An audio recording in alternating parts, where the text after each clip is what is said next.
Did you know that 7 out of 10 Americans who have medical bills say that they have to lower their spending on food in order to avoid a medical bankruptcy?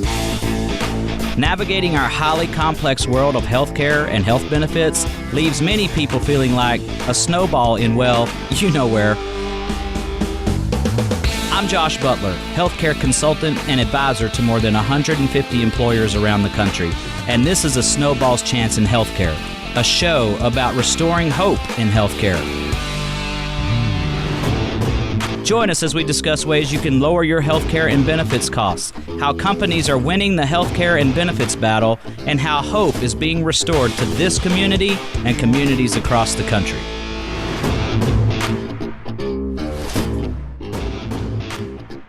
Hello again, and welcome everybody to another episode of A Snowball's Chance in Healthcare. My name is Josh Butler. I'm the president of Butler Benefits and Consulting located in Amarillo, Texas. We are a boutique healthcare consulting and brokerage firm. We predominantly work with businesses of all shapes and sizes to dramatically reduce their cost of healthcare, their employee benefits, and basically to give you a snowball's chance in healthcare.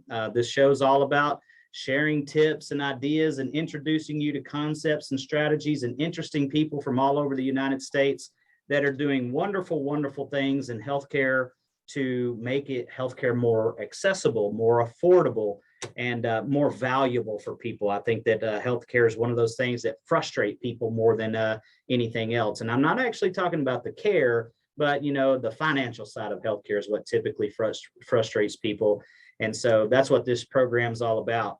And like I mentioned last week, this week's topic, we're going to be talking to some employers of all different shapes and sizes about a vehicle that is very, very versatile. And it's called an ICHRA. It's an acronym, ICHRA. It stands for Individual Coverage Health Reimbursement Arrangement. Now that's a mouthful, and but they are very flexible vehicles for employers to utilize. And today I have a very special guest with me. He's a close friend, and he's one of the best advisors that I know. If I weren't in the business myself and I owned a different kind of company, this is the man I would more than likely seek out to be my benefits consultant. No offense to all my other buddies out there that are benefits consultants, because I know a lot of people.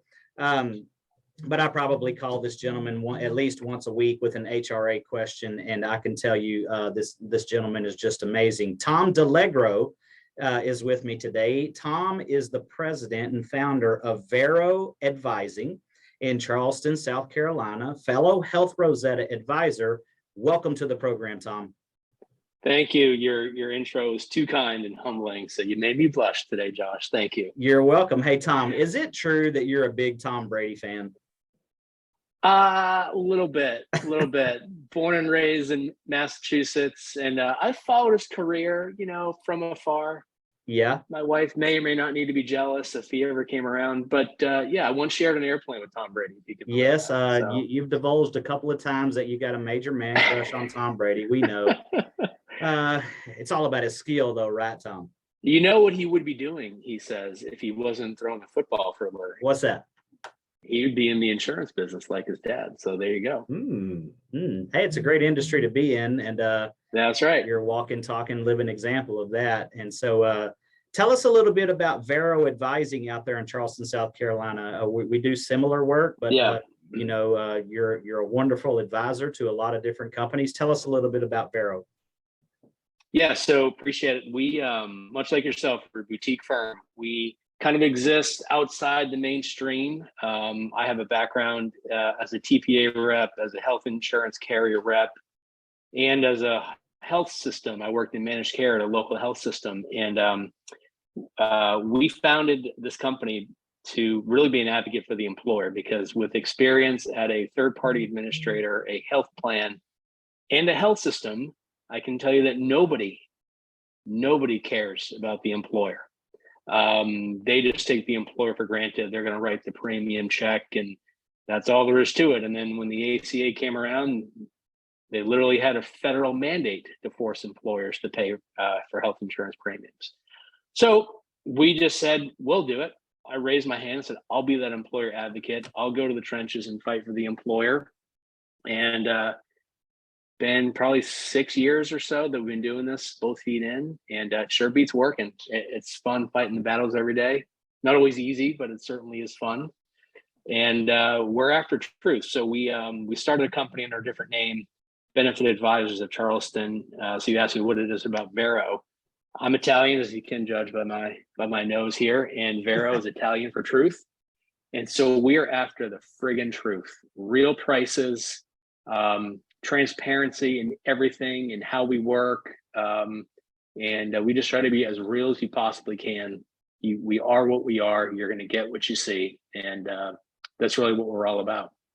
Thank you for that, Tom. And it's absolutely the truth. You couldn't have picked a better name for your organization.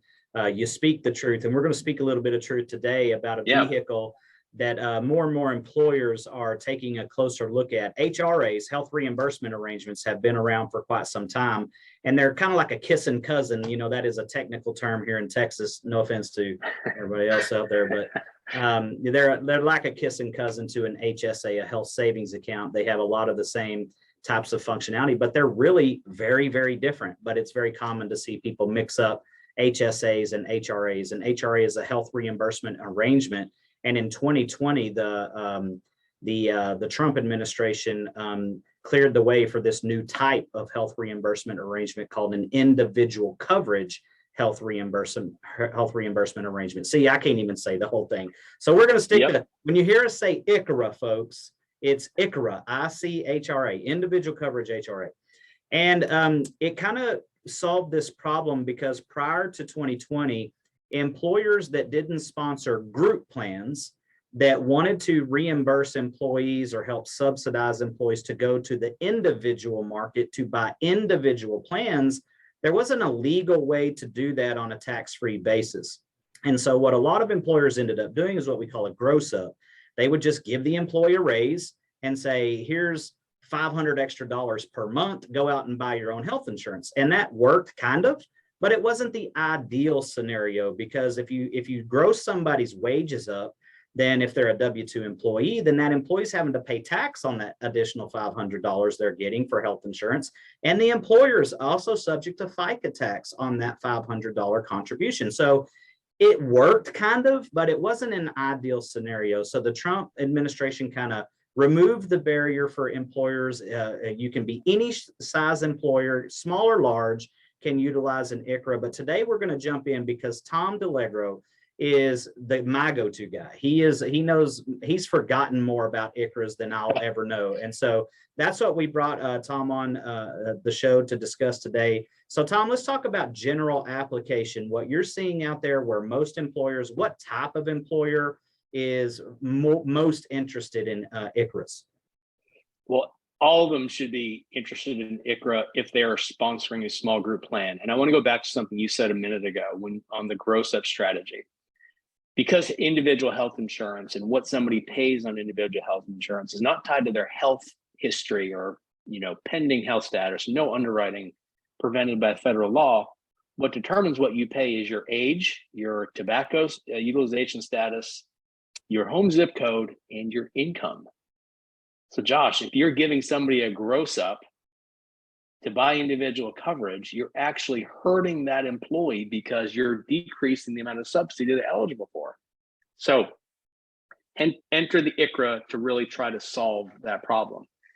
So if you're an employer and you're in the small group arena and you're just tired of it, like pull your hair out, you hate it so much, I want out of it. That's an employer who we would say, look at the small group benefits are age banded. The individual insurance market is age banded. The ICHRA essentially gives tax parity in the eyes of the IRS to giving people money to buy individual or sponsoring a group. It's exactly the same treatment from a payroll deduction standpoint. The employer's out of picking a plan. You're giving them the money. I say it's like giving cash for Christmas. I love getting cash for Christmas, but a little thought in it wouldn't be bad. I mean, if I, as opposed to a gift, I'm not going to complain. So the employer that's like fed up going, I need something, I don't want to pick the plan, I hate the renewal period every year, get me out of that. We also have startups, people who maybe have a few employees, people who don't have any employees but want to look attractive. ultimately, Josh, the ICHRA is a plan document that sits in your drawer. And if you have that plan document and it's a commitment to pay, you can actually say, I offer a IRS qualified group health plan. That's correct. Because that's what the IRS says. They just want to say, hey, do you offer a group health plan? And in regular world, in old-fashioned world, you say, yeah, here are the employees, here's what I'm paying, and here's the plan. ICHRA is just, hey, I'm going to pick the number, $150, $200 a month towards health insurance, and it's outlined in a document. So that's another thing. I talk to so many small groups or even mid-sized groups because I give people money. And are you doing it tax-free? Yeah, of course. Do you have a document? No. Guess what? That ain't tax-free. That Yeah, exactly. Right. So Tom, so ultimately the product is the document. Yeah, that you're exactly right. Now let me follow up with a question, because I know that let's just use small group as an example. In Texas, small group categories, any employer with fewer than 50 employees that sponsors a group health plan. So if you sponsor a group health plan and you're in the small group market, there are some requirements to minimum contributions to the premium. You have to at least contribute 50% of your lowest cost option. That's your minimum. But under an ICHRA, are there any minimum dollar thresholds that an employer must contribute towards a person's individual coverage? In the small group under 50, it's the Wild West. I mean, you can give anything. So it's a balancing act. It's an art, not a science. I mean, if you give $100, that's better than nothing. But somebody look at $100 against Josh, in my area, like a $600 single rate, better than nothing, but not really making a dent in anything. Right. So, you typically benchmark it to what you're doing on the group and whether they take it or not. The beauty of the ICHRA is if you make the money available and people can deny it in lieu of tax subsidies that they might be qualifying for, and the ICHRA doesn't disqualify it if they decline the ICHRA. So there's really no magic number, and it really comes down to, again, measuring the contribution against what your employees are making and the premiums that are available to them. Right. And so this is a very flexible vehicle for even small employers that, they're trying to sponsor some type of benefit package. They're trying to do something to remain competitive in the marketplace, because we all know that, hey, what's the number 2 question that a potential job applicant's going to ask you when they sit down to work for Vero benefits? Well, number 1, they're going to ask you, hey, what are you going to pay me? What are they going to ask you next, Tom? What do the benefits look like? What do the benefits look like? And so many small organizations that we talk to and that we work with as well, this has become a vehicle where they can get started in tailoring a benefit package for their employees, but they get to set their budgets. They're not constrained by these ACA requirements if you're sponsoring a full-fledged, health insurance product. So another huge flexibility of the ICHRA that I want you to kind of expand on is employers can use an ICHRA not just to offset premium dollars. You can also use an ICHRA to reimburse actual healthcare related costs. Talk to us about that. That's exactly right. Yeah. So we have a joke. We call it chocolate vanilla or chocolate vanilla swirl. The spirit of the ICHRA regulation is to reimburse individual ACA IRS qualified major medical insurance plans.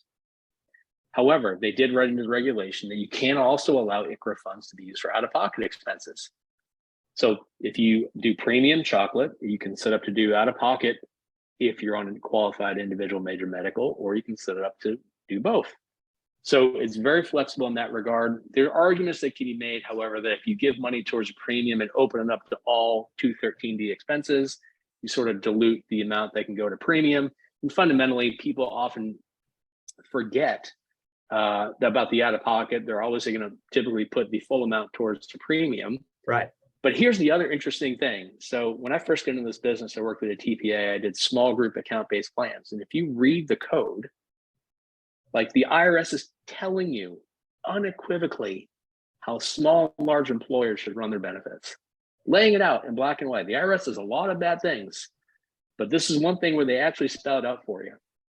So when it comes to out-of-pocket, you mentioned it, Josh, the ICHRA is a qualified IRS recognized major medical, just making the offer of the money. Go ahead. Yeah, I want to pause you right there, because when you say that it's a qualified medical plan, we've been talking about small group. Let me transition really, really briefly. to large groups. So let's say you got more than 50 employees and you're interested in an ICHRA. Well, for large employers, the employer mandate is still in place. If you have more than 50 employees that are benefit eligible, you're required still to offer a qualified plan to your people. And that's per the ACA if you're in one of those ACA qualified plans. But you're saying they could also offer an ICHRA, and it is also an ICHRA is a qualified plan. That's correct, which means for the out-of-pocket, you can pair up, and the IRS loves acronyms, and it's a big giant alphabet soup. But because you're making the offer of an ICHRA, which is a qualified measure medical, you can also offer flexible spending accounts and contributions to limited purpose flexible spending accounts to offset the out-of-pocket. So like there's a big master provision in the code that's telling you how to do it if you want to do something in the account-based plan world. So you can kind of match ICHRA for premiums with all kinds of other reimbursement arrangements and employer subsidies for out-of-pocket. Yeah, so let's go there for a second. Let's go there and use a real tangible, real life example. And you say, yes, you can do that. No, you can't. And if you tell me no, you can't, then I'm going to out myself right here on my own program. Are we going to play a game here? Let's play a game. I'll have the buzzer. Yes, you can. No, you can't. So I'll tell you one thing that's becoming pretty popular with some of our clients with utilization of the ICHRA is dental insurance and dental coverage. Yeah. Where we start to look at the utilization of dental benefits in this country. You can get reporting on that. No matter, what size your group is, typically we can get some reporting on dental utilization and claims dollars. And so then you kind of compare that to the premiums. And so these employers are starting to say, why are we offering a dental plan where we're paying in all this premium? Why don't we just use an ICHRA? And in the plan document, we write and we define the company, instead of paying your dental premiums on every single employee every month, the company's going to pay for 2 teeth cleanings and a set of x-rays every single year, and 50% of major services and 80% of basic services. And it's saving that employer money. It's a way for them to kind of like self-fund a dental plan. Yep. So did I pass the ICHRA litmus test? You got it, man. That's how you do small group medical ICHRA, and then dental vision. The IRS is telling you how to do it. Flexible spending account, reimbursement arrangements. You nailed it. Here's another example, Tom, and let's see if we pass the Tom DiLiegro ICHRA litmus test. I want to pay for all generic medications for my employees. I don't have insurance. I don't have an insurance plan, but as an employer, I would just like to pay for all generic medications for my employees. And if we set up an ICHRA, and an employee goes to the pharmacy and maybe they use a GoodRx app, maybe they just pay cash or whatever the deal is, they go buy their prescription drugs and they bring me the receipts and we turn it into our TPA. Can I pay for my employees' prescription medications or their generic drugs? Does the employee have an individual major medical health insurance plan? Let's say they don't. Let's just say, nope, they don't have. Then no. Then no. Not under the ICHRA. Not under the ICHRA. Okay. So that's a health plan. That's a HRA. You have to have an HRA tied to a major medical. Okay. So these are important distinctions for employers to understand. And so in order to receive reimbursements for actual qualified medical expenses, the employee still has to be enrolled in a qualified plan. Is that correct? That's correct. Okay. Excellent. So who's right? Who's writing the insurance? Who's writing the regulations, Josh? Intent, right? How big is that insurance lobby, right? Everything's hinged on buying that insurance product. So exactly. Yep. So what are some other kind of the most common things, like when you go have these conversations, do you see that it's a lot of smaller groups that are just saying, hey, my health insurance premiums have gotten so ridiculously expensive, but we don't want to just entirely rip the Band-Aid off on our employees. So is that kind of the most common employer group that you're looking at? The most common. So a lot of small groups, a lot of startups. We see this a lot in the hospitality space, right? Where you have several hundred employees, but they're maybe part-time, maybe seasonal, not very high wages. You are an applicable large employer. You got to offer something. And typically those employers are the ones that come to me like pulling their hair out going, I try to make it affordable, but I can't effectuate the plan because nobody wants it. Enter the ICHRA, right? The great other thing about ICHRA, I don't think we've mentioned yet, is it can be classed out 11 different ways based on actual employment status. The most common is full-time, part-time, seasonal. You can actually carve it out based on location. The only thing you have to keep in mind is if you offer a one division or anybody a regular traditional group medical plan, you cannot say, hey, we're going to pay for your group medical or give you money. Which one do you want? You have to have a delineation. You can't make them choose between a group or an ICHRA. Gotcha. So a lot of big groups, a lot of landscapers, hospitality, people who need a qualified plan, and have varying degrees of low income people who frankly qualify for much more in the individual marketplace with subsidy.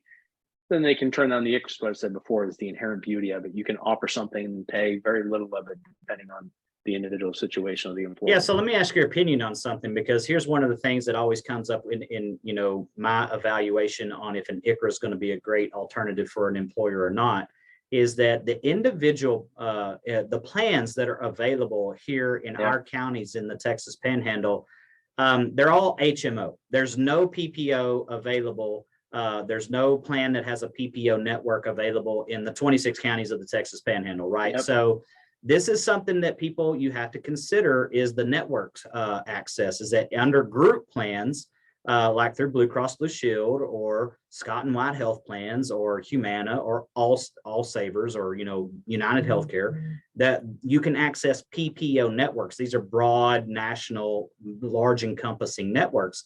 In our individual market, we only have HMO. So Tom, tell me, how should employers be taking that into consideration when considering an ICHRA? Absolutely should be a consideration, because in many parts of the country, now I'm a little spoiled here in South Carolina, we have a pretty good individual market with the major dominant carrier. There's almost parity between the group space and the individual space. So, but I know there are areas in the country where, if we're adults here, if you don't mind me saying, the individual plans suck. And right. It's a concern. So the question is, what kind of employer do you want to be? Do you want to be all things to all people? If you're going out saying, I just want to be compliant and offer something, then offer the ICHRA, and it's on the employee. I mean, that's why agents are in business. They're the ones helping them find the best plan. But if you're somebody who's considering the actual benefit, then you might not be a cash for Christmas kind of person. You might want to be a person where you're offering an actual gift with thought behind it, which you might want to do something different than just giving them money. Exactly. And so we're getting pretty close to time here, Tom. And I want to bring one other topic up about the ICHRA.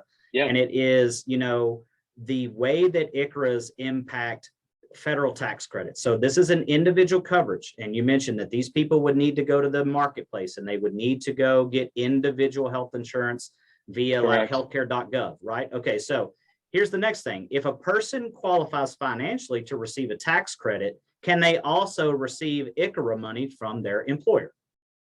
Has to be a dollar for dollar offset if they do want to take both.